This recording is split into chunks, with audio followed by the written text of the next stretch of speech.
Hello guys and welcome back to a new video. In today's video we're going to be diving into some of the most insane drift cars throughout the world. So we've got things from Ferraris, Lamborghinis, we have everything on this list. To start our list of strong, we have to start off with one of my favorite drivers, which is Daigo Saito. So Daigo Saito, obviously he's known for his JZX100 drift jump, Formula Drift US 2013. Recently I found pictures of a new car that he built. Well, not new, but it's an old picture. It was a Ferrari 599, like wide body drift car. Now, information is kind of scattered on this. I didn't really find that much from it, but it does look like it's a complete, full built, stripped interior V12 Ferrari drift car. Now, the car does look a lot like Federico Scherifo's Ferrari from Formula Drift, but one of his other cars is his Murcielago. Murcielago, obviously, I think before it was a V12 that everybody saw from that famous video with Von Gittin Jr. Now, from what I've found out, it's a single turbo V12, making 1500 horsepower with Liberty Walk's newest silhouette body kit, which I think looks absolutely insane. It's actually the background on my PC right now because that car is ridiculous. But once again, not much pictures on it. Last I saw, it was in Okiboki, something like that, for some sort of exhibition event. And then I have not seen the car since. Another one from Daigo, his Mercedes GT3 car drift car. Now, this was just finished as of 5 days ago. This car is ridiculous. I remember seeing some sort of video on it of just the chassis being ripped apart. But if I remember correctly, that was an SLS AMG. But this is an AMG GT, not an SLS, it looks like from these videos. And this thing is also just insane. Just the fact that it's a GT3 car with, you know, drift camber, drift livery with his iconic black with the Sunoco and the Monster Energy and the green wheels is just ridiculous. Now, there are a few videos from this, a few pictures, which I just think looks insane. Just the aggressiveness of the car, the huge rear wing that just towers over the rest of the car is just insane. And our final Daigo Saito entry on the list has to be his Corvette. Now, Daigo Saito used this Corvette in D1GP, and I want to say 2017, and it was a pretty solid car, but you could tell he wasn't the most stable in it. And if I remember correctly, it was found out that he has like 4 of these Corvettes. So they're all Corvette GT3 cars, some of them with different engine setups and stuff like that. But I do remember he did have a few. One of them, I think, was sold and was that Circuit Paul Ricard. I'll put that video up on the screen. I know he used one of them in that drift competition in Oman for a drift team. Put that video up on screen, and this car was insane. Obviously, 800 horsepower, 900 kilograms, GT3 race car, full race car from the factory, or not from the factory, but like as he bought it, and then converted it into a drift car and that actually competed in, which is kind of cool because not many cars on this list have actually been competed with. But that's going to be our last entry for Daigo Saito. For our next driver, we have, let me make sure I pronounce this right, Yoichi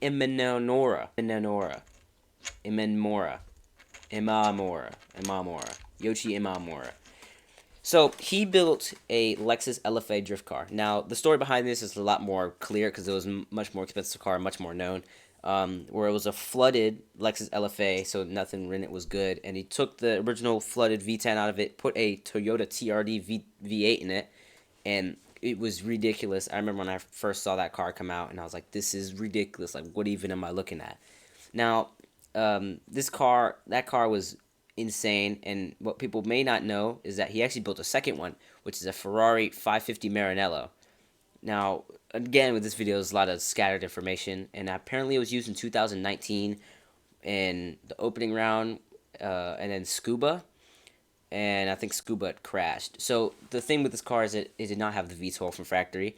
It had a Nissan VR38 stroked out to 4.3 liters, and also single turbo conversion. So I have no idea how much horsepower this made, but from the video we only saw it in the rain, and it looks sketchy. Like you see, he's pulling the handbrake, and the car kind of just shimmies around a lot in the rear. Definitely a ridiculous car, but the VR38 swap was definitely something crazy. Next car on the list is Tetsuya Hibino's Nissan GTR R35. So it's a Liberty Walk Silhouette R35 with a 4-rotor twin turbo, if I remember correctly, that made, I think, 1,000 horsepower, something like that. And that car was ridiculous. Again, I know I'm using the word ridiculous a lot, but this car, it was loud. I remember seeing early videos of it on the dyno, just like bare bumper, and it was like shooting flames. It was loud, and the thought of a rotary in R35 just never crossed my mind. I always thought they would just stick with VR38s, and then maybe that one RB swapped the one down in New Zealand, and that was about to be it. But the four rotor was sick. We saw that car compete in Formula Drift Japan. I don't know which year, but he swapped between his S15 four rotor swap, which you saw at Goodwood Festival Speed, and that everybody knows that guy for. But he also had a matching livery R35 that we're talking about that he also used for select rounds. The next one on the list. Now, even though it's not a completed build, and it's probably going to take a while for this build to be finished, but Mad Mike's 5-rotor Formula 1 car, if I remember correctly. So this thing, like, is nuts if he actually manages to drift this thing. Because obviously it's an F1 car, it's very light, which means it'd be very twitchy.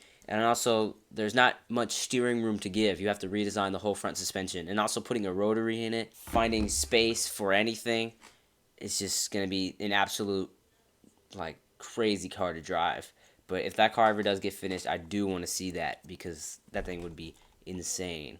Another car from him to mention is his 3-rotor swapped McLaren 650S. Now, to clear up the air, he said in his own video, this is a 650S with a P1 inspired body kit from Lanzante, which the Lanzante boys, they make all the street legal hypercars that you've seen before, right? This is not a P1. If this was a P1, it would be insane. But even though it's 650S, it's still crazy. And also how well it drives is crazy too.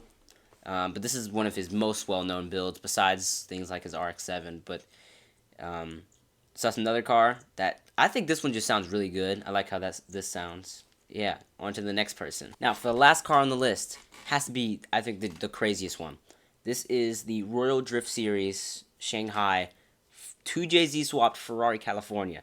Now, I heard about this over on a Reddit post, but this, like, there's not enough information on this car for it to be as crazy as it is. Because everybody knows the famous Federico Schiaffino V12 Ferrari.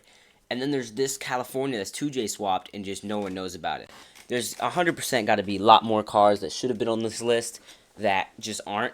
Just mostly because of the language barrier and they're not really showcased that much. And it's competitive too. It's fast. It looks crazy. But that's going to be it for today's video. I'll catch you guys in the next one. And peace out.